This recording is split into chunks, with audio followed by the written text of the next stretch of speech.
Hey Hopo gengs! Selamat datang di Battle Film Populer. Saat ini kalian akan menyaksikan duel antara dua kriminal paling cerdas dan ikonik dalam sejarah sinema. Petarung hari ini dari sudut biru, musuh besar dari The Dark Knight, salah satu karakter paling kejam dalam semesta DC. Berkali-kali ditangkap oleh Batman tapi selalu kabur dengan sukses. Ini dia, Joker. Sedangkan lawan dari sudut merah adalah perampok dengan rekor tak terkalahkan. Nyaris tak pernah tertangkap dalam berbagai aksi pencurian skala besar. Publik masih berdebat, apakah dia penjahat atau pahlawan? Ini dia, Profesor Sergio dari Semesta LCDP. Mari kita mulai battle hari ini dengan hitung mundur bersama. 3, 2, 1, let's fight!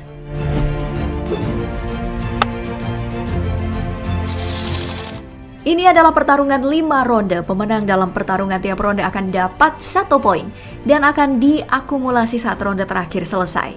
Baik, untuk ronde pertama ini adalah pertarungan yang mengadu motif setiap karakter. Untuk dasar penilaian yang bersandar pada 2 hal, alasan dan tujuan.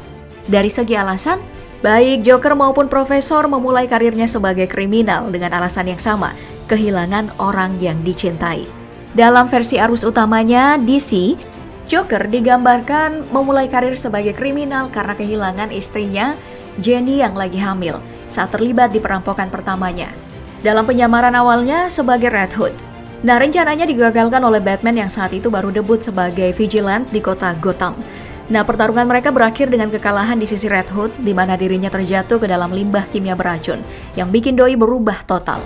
Ya, itu semua bisa disebut sebagai alasan bagaimana dirinya bisa berubah dari Red Hood menjadi Joker. Sedangkan si Profesor bisa dibilang punya alasan yang lebih sederhana. Dan itu karena ayahnya yang mati dalam perampokan demi biayain pengobatan dirinya yang waktu itu lagi sakit keras. My father, he used to tell me these stories. Makanya kalau mau dinilai dari sisi kompleksitas, alasan Joker jadi kriminal sudah jelas lebih kuat daripada Profesor. Cuman balik lagi, untuk menilai motif, kita punya satu standar lagi, yaitu tujuan. Dan untuk urusan ini, sepertinya Profesor lebih kuat. Soalnya tujuan akhir yang pengen dicapai sama Joker dalam karirnya sebagai kriminal, tidak lain dan tidak bukan adalah kekacauan total. Tanpa kelanjutan yang jelas, setelah itu akan ada apa lagi? Sedangkan Profesor punya tujuan, warisan dari kakeknya yang merupakan bagian dari gerakan antifasis, yaitu menghapus kepercayaan publik terhadap otoritas kekuasaan, supaya mereka bisa memilih untuk hidupnya sendiri. Ya, bisa dibilang tujuan Profesor jauh lebih politis ya gengs, dan bakal punya nafas yang lebih panjang, dibuktikan dengan proses pewarisan tadi. Sedangkan tujuan Joker sepertinya bakal mati bersama dirinya. Well, dengan semua data yang udah kita bicarain tadi, artinya duel pertandingan di ronde pertama ini berakhir imbang. Dengan kemenangan di pihak Joker dari segi alasan dan kemenangan di kubu Profesor dari segi tujuan. Karena itu pertandingan sepertinya masih akan berlanjut ke ronde kedua, di mana hal yang bakal kita nilai adalah pengalaman masing-masing karakter di dunia kriminal. Ya, walaupun untuk urusan ini hasilnya udah ketebak sih. Soalnya dari segi durasi dan pelatihan, Profesor pasti menang. Karena jadi kriminal ini udah jadi semacam profesi turun-temurun di keluarganya. Dan doi udah tahu soal itu sejak dirinya masih kecil. Terus emang udah terlatih sama saudaranya yang pakai nama Sandy Berlin dalam berbagai perampokan sejak mereka masih muda.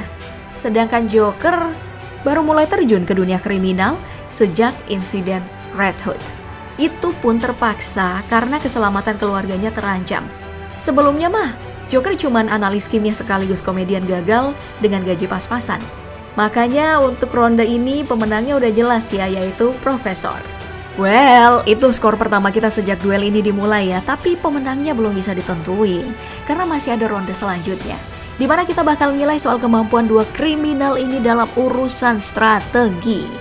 Oke, untuk Profesor, kamu semua yang penonton La Casa de Papel pasti udah tahu dong ya gimana cerdasnya doi rencanain strategi untuk perampokan di percetakan uang Spanyol aja. Semuanya udah disiapin sejak 20 tahun sebelumnya.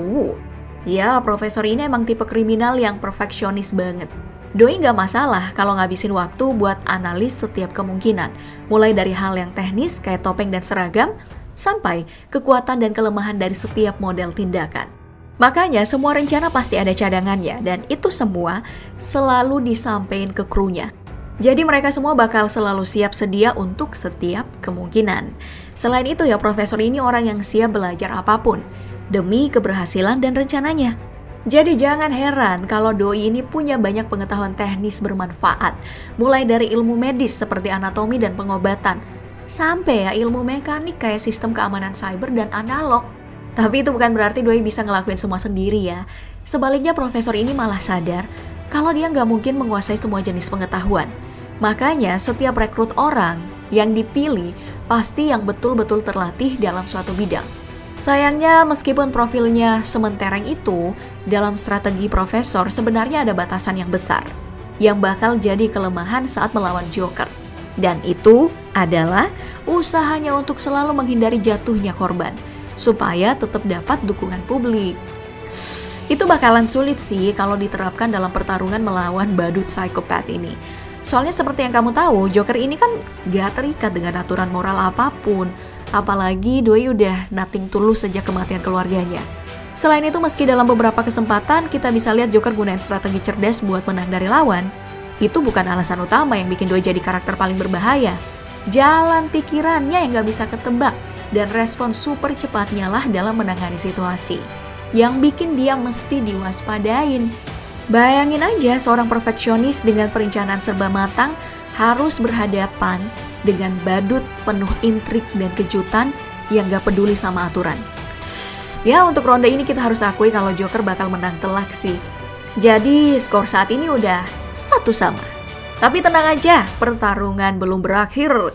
Kita masih ada ronde 4 nih, di mana yang bakalan diadu adalah kemampuan masing-masing karakter dalam urusan memanipulasi orang lain. Ya, baik Joker maupun Profesor sama-sama punya kemampuan ini sih. Emang bukan sesuatu yang super, tapi kalau tahu cara makainya yang bener, entah itu superhero, atau lembaga dengan kekuasaan besar kayak kepolisian, atau bahkan negara sekalipun ya, bisa nggak berkutik saat berhadapan dengan kemampuan semacam ini. Profesor misalnya, dalam 2 perampokan besar di pabrik percetakan uang dan Bank Nasional Spanyol, dia berkali-kali berhasil bikin polisi tertipu sampai masuk jebakannya. Dan mungkin ya yang paling epic adalah kemampuannya buat bikin lawan jadi mitra. Kayak yang dilakuin ke Inspektur Rahuel Murillo. Sampai akhirnya gabung dalam geng dan dapat nama Sandy Lisbon. Sayangnya lagi-lagi harus diakui, kalau Joker juga punya kemampuan manipulasi yang lebih baik dari Profesor. Itu terbukti lewat keberhasilannya berkali-kali mengecoh salah satu superhero dengan pikiran paling kuat di semesta DC, Batman. Dan bukan cuma itu, bahkan untuk sesama penjahat di semestanya, Joker ini tetap berada di puncak rantai makanan karena kemampuannya itu suka menghasut orang lain. Jadi untuk ronde ini pemenangnya udah diputusin dan skor berubah menjadi 2-1.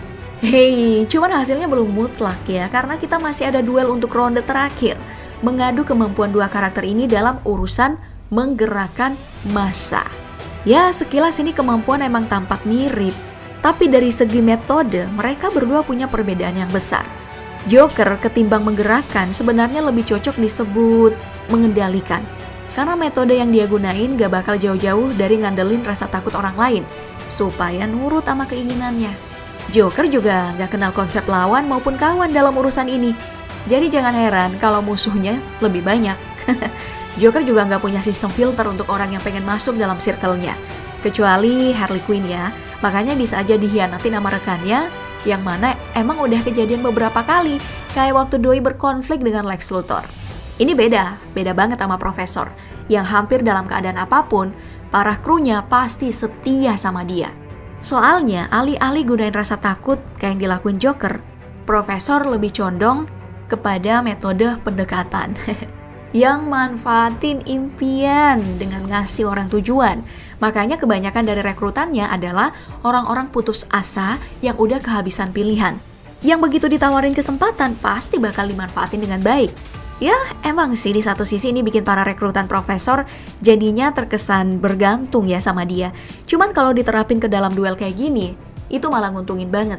Karena resiko pengkhianatannya jauh lebih minim, gak sebesar resiko yang dialamin sama Joker. Makanya untuk ronde ini Profesor udah jelas ya jadi pemenang dan skor akhir berubah jadi 2-2. So, kesimpulannya, duel ini imbang gengs dengan keunggulan tiap karakter di beberapa aspek tertentu. Jadi, kamu yang ngefans ke salah satu nggak usah gelut di kolom komentar. Soalnya, aku malah mau minta kamu juga nih buat ngasih ngusul. Karakter apa lagi sih yang kira-kira keren kalau diadu? Oke, sampai jumpa di video selanjutnya.